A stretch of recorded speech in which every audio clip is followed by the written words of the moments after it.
Kung isang araw, may sumulpot na estranghero sa gitna ng kanayunan, hindi nagsasalita, hindi nakangiti, may hawak na sako, may hawak na payong kahit hindi umuulan. Maniniwala ka ba na dumating siya para iligtas ang isang buong nayon mula sa kasamaan? O magdududa ka pagkatapos ay maging walang pakialam hanggang sa huli na ang lahat? Nang ang dilim ay nakapasok na sa laman at dugo ng mga bata.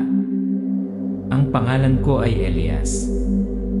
Lumaki ako sa isang mahirap na kanayunan sa timog kung saan naniniwala ang mga tao na may mga bagay na hindi maipaliwanag ng salita. Kung saan ang mga bulong sa gabi ay mas malakas kaysa sa mga baril. Kung saan ang isang kakaibang matandang nagngangalang Kalino, walang apelyido, walang nakaraan, walang kamag-anak, ay lumaban ng mag-isa laban sa mga bagay na hindi pinangarap ng mga tao na pangalanan. At ngayon, sinasabi ko ang kwentong ito para hindi ka matakot. Ngunit upang ipaalala sa iyo, kapag namatay ang ilaw, ang unang kumakatok sa iyong pinto maaaring hindi tao. Sa taong iyon, 1,989. Ang panahon ay tuyo, ang mga pananim ay bagsak. Sa gabi, nawawala ang mga manok sa kulungan. Nagkasakit ang mga bata sa hindi malamang dahilan. Napailing na lang ang mga matatanda at sinabing aswang. Samantalang ako, nakita ko sa unang pagkakataon na lumitaw si Kalino. Naglalakad sa bitak na lupa, idinidikit ang kanyang tungkod sa palayan na nasunog sa araw. At simula noon, nagbago ang lahat. Pero alam mo, ang kapangyarihan ng tagapag-alaga ay hindi magpakailanman.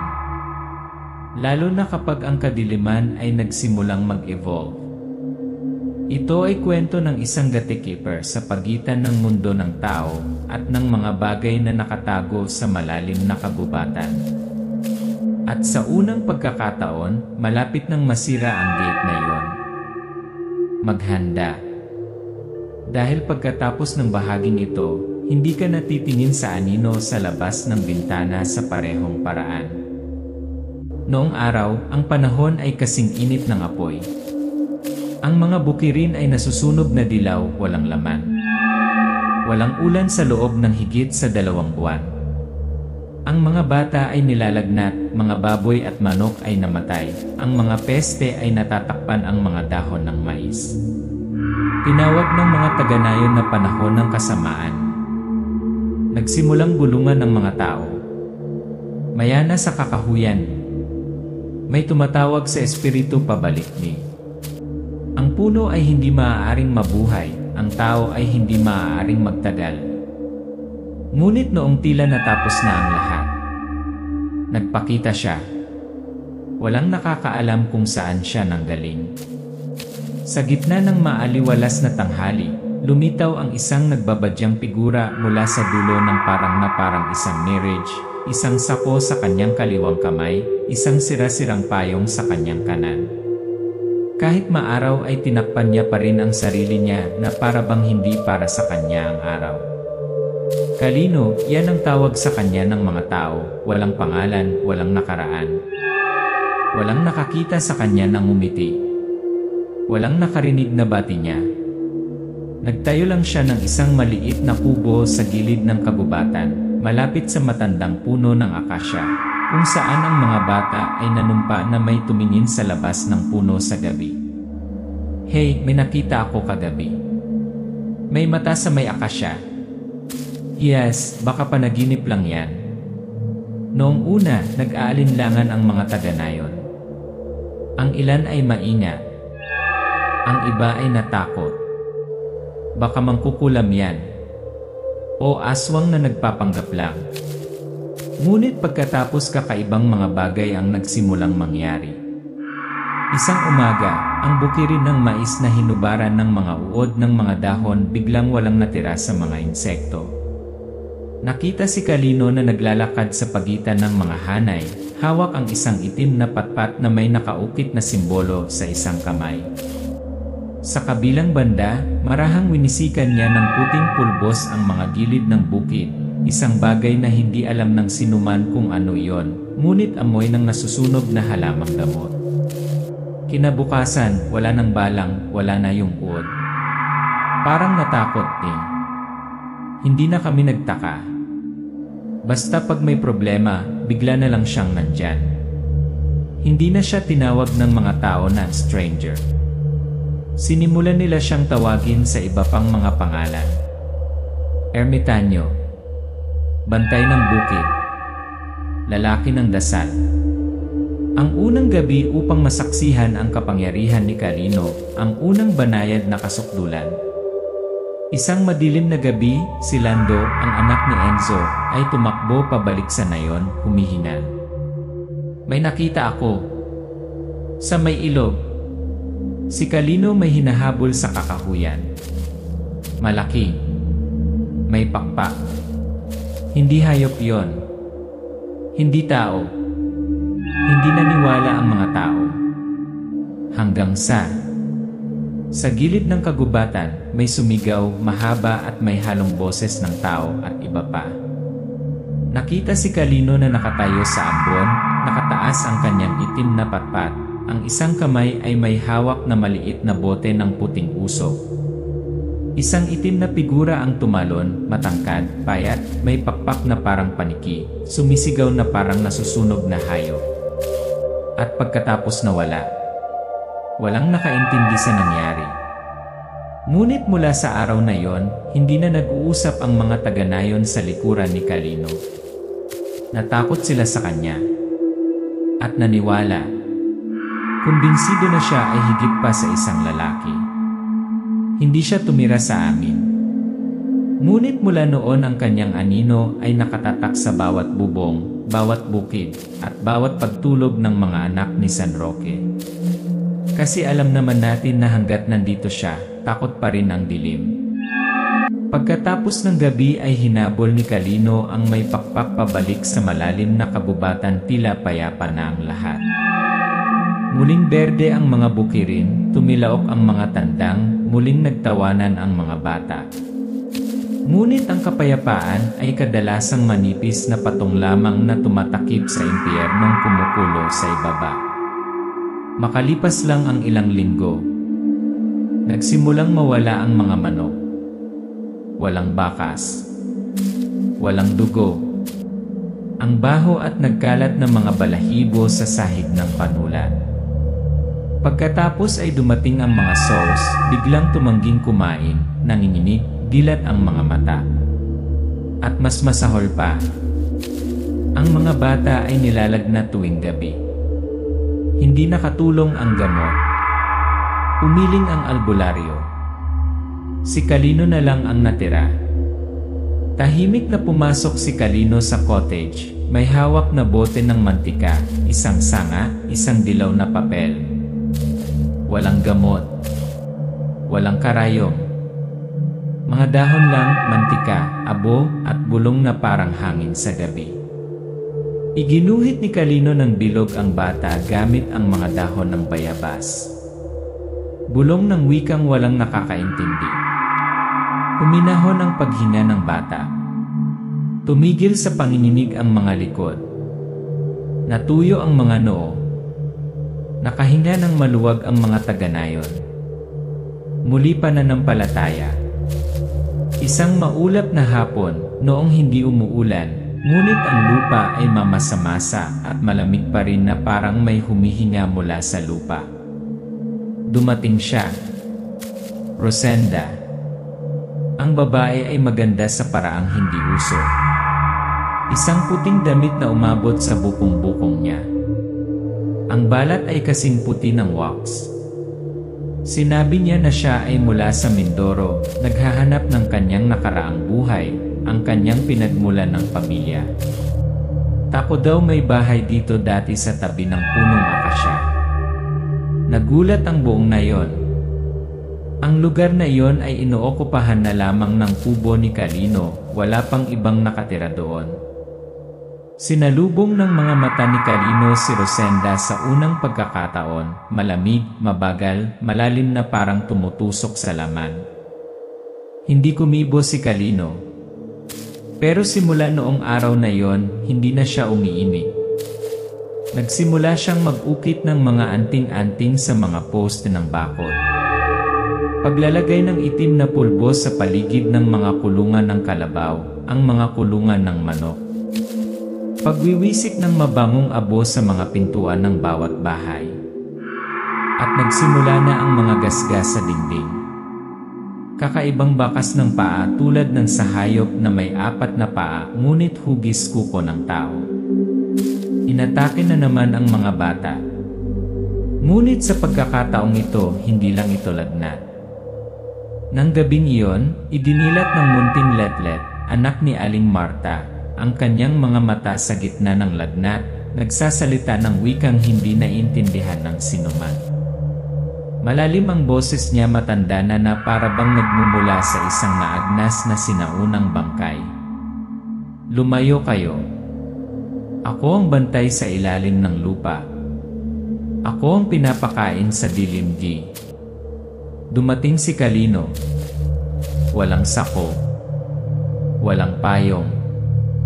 Tanging isang itim na patpat at ang mga mata ay nagniningas na parang mainit na uling. Nagsunog siya ng dahon ng banaba sa isang mangkok na bato. Gumuhit ng mga sinaunang karakter sa paligid ng kama. Dinidilig ng asin. Pinangalanan ang liwanag. Nag-utos. Sa ngalan ng liwanag, layuan mo ang katawang ito. Hindi ito sayo.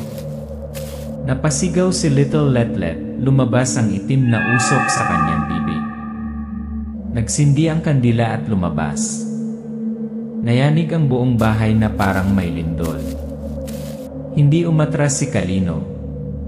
Kumuha siya ng isang maliit na piraso ng papel, nagsulat ng isang bagay sa dugo ng manok at inilagay ito sa noo ng bata. Pagkatapos ay nagkaroon ng katahimikan. Kasing tahimik ng kamatayan. Aswang hindi ito magagawa. This is mambabarang. Ibang anyo. Mas matanda. Mas brutal. Nawala si Rosenda kinaumagahan. Walang iwanan maliban sa isang parisukat ng itim na tela na nabasa ng dugo. At ang nagbabagang amoy ng abo ng tao na may halong ilang-ilang mga ugat. Alam ni Kalino, hindi na ito gawain sa nayon. Ito ay isang deklarasyon ng digmaan mula sa kabilang mundo. Noong gabing iyon, walang tumilaok na manok, walang tumatahol na aso. Parang ang bawat buhay na bagay sa nayon ay humihinga sa isang bagay papalapit. Buong gabing gising si Kalino. Ang huling kandila sa kubo ni Lando ay nasusunog lamang hanggang sa base nito nang umihip ang malamig na hangin sa bintana. Sa labas, Rosenda. Ngunit sa pagkakataong ito, hindi si Rosenda. Ang makatarungang mukha ng hapon ay nalaglag ang balat nito na parang basang maskara. Sa ibaba ay mahaba, matutulis, basang ngipin. Nakabuka ang bibig, parang makakalunok ng manok ng buhay. Ang mga payat na braso ay natatakpan ng kulay abong balahibo na parang ligaw na pusa. Ang mga daliri ay hubog, abnormal ang haba. Ang mga kuko ay itim na itim, kumikinang sa liwanag ng buwan. Sa likod may mga pakpak. Ang manipis na lamad ng balat ay nakaunat na parang paniki, ngunit nanginginig na parang bata. Lumabas si Kalino, hindi umimik. Dinikit na lang niya ang kanyang patpat sa lupa. Ang kanang kamay ay nagbukas ng isang garapon ng puting abo, ang kaliwang kamay ay naglabas ng isang maliit na piraso ng papel mula sa dibdib ng kanyang kamiseta.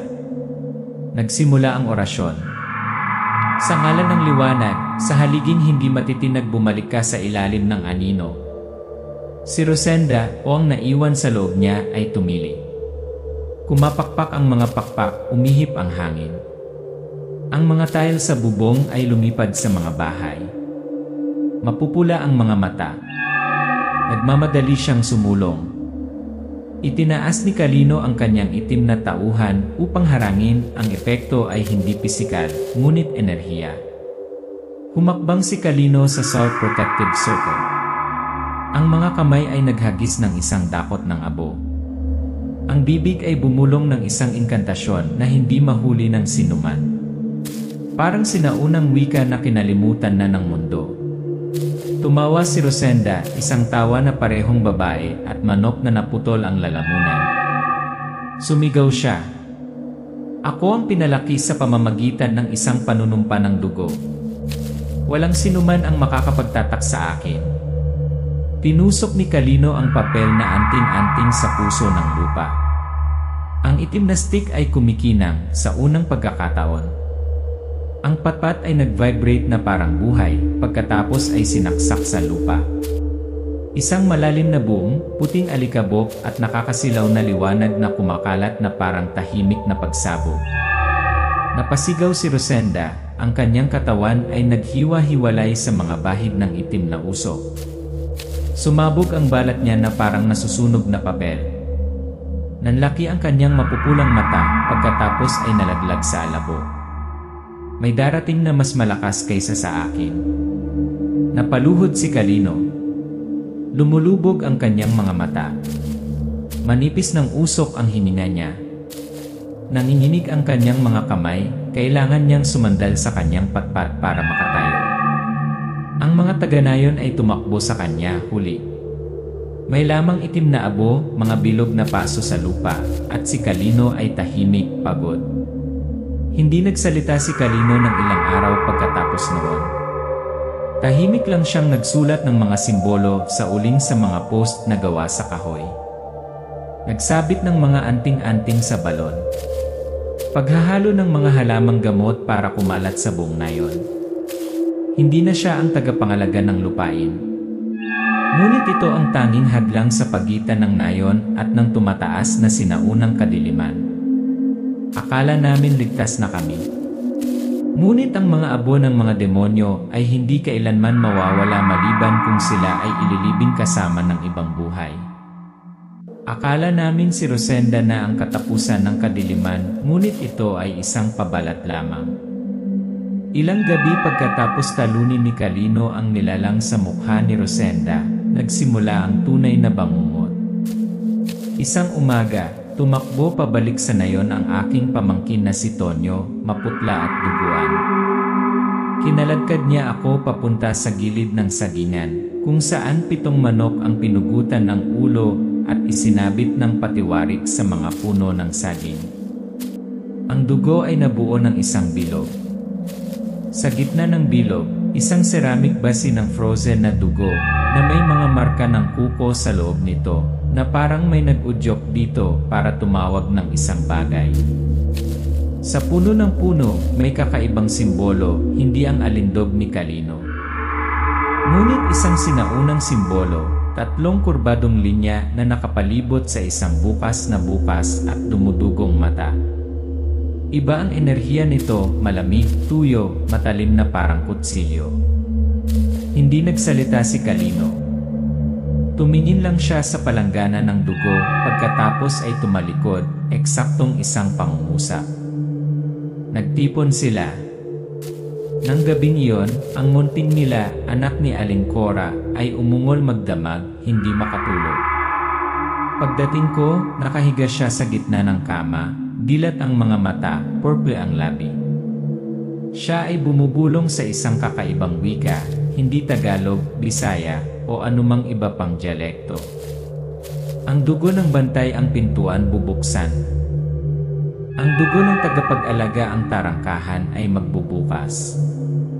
Agad na pumasok si Kalino sa bahay.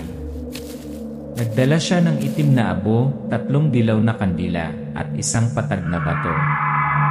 Sinimulan niya ang pinakamahirap na ritual ng exorcism na ginawa niya. Gumuhit si Kalino ng simbolo sa noo ni Mila na may uling at dugo ng manok. Nagsindi siya ng apoy. Nanginginig ang mga kamay niya. Patuloy siyang bumibigkas ng mahabang orasyon tulad ng isang sinaunang awit. Hindi na tao ang boses niya. Bahagyang pumutok ang mga haligi ng dingding. Nagliyab ang mga kandila at paulit-ulit na namamatay. Nayanig ang buong bahay, parang nagsisigawan ang daan-daang kaluluwa sa labas. Kunin mo ang kanyang dugo. Buksan mo na ang gate. Siya ang huling susi. Nahulog si Kalino, bumulwak ang dugo sa kanyang bibig. Ngunit kinuyom niya ang kanyang itim na patpat, kumuha ng maliit na papel at idinikit sa dibdib ni Mila. Sa ngalan ng liwanag, layuan mo ang katawang ito. Gumuhos ang itim na usok mula sa bibig ni Mila. Sumabog ang buong bahay na parang napunit ng hindi nakikitang hiyaw. Tapos katahimikan. Kinaumagahan, hindi makatayo si Kalino. Bahagyang naging puti ang kanyang buhok. Malabo ang isang mata. Naiintindihan mo. Hindi na ito nakakalat ng mga entity. Ngunit isang sinaunang kulto, bumubuhay, hakbang-hakbang, ritual sa ritual, patak ng dugo. Hindi siya bumalik sa kabubatan. Nagtayo si Kalino ng isang maliit na dambana sa gitna ng ngayon. Mga inukit na simbolo ng proteksyon sa apat na sulok, silangan, kanluran, timog, hilaga. Isabit ang mga string ng bawang, budburan ng langis ng kamangyan sa paligid ng bawat balkonahe. Idikit ang papel na anting-anting sa base ng bawat malaking puno. Hindi na guardian si Kalino. Siya ang huling bolt, pinipigilan ang pagbukas ng mga pintuan ng kadiliman. Ngunit kung gayon darating ang gabi na hindi sila maghihintay di. Nang gabing iyon ang buwan ay kabilugan. Ngunit ang liwanag ng buwan ay malamig na parang bakal. Ang liwanag ng buwan ng hindi nabuhos na dugo, naghihintay lamang na tawagin. Kakaibang tahimik ang buong nayon.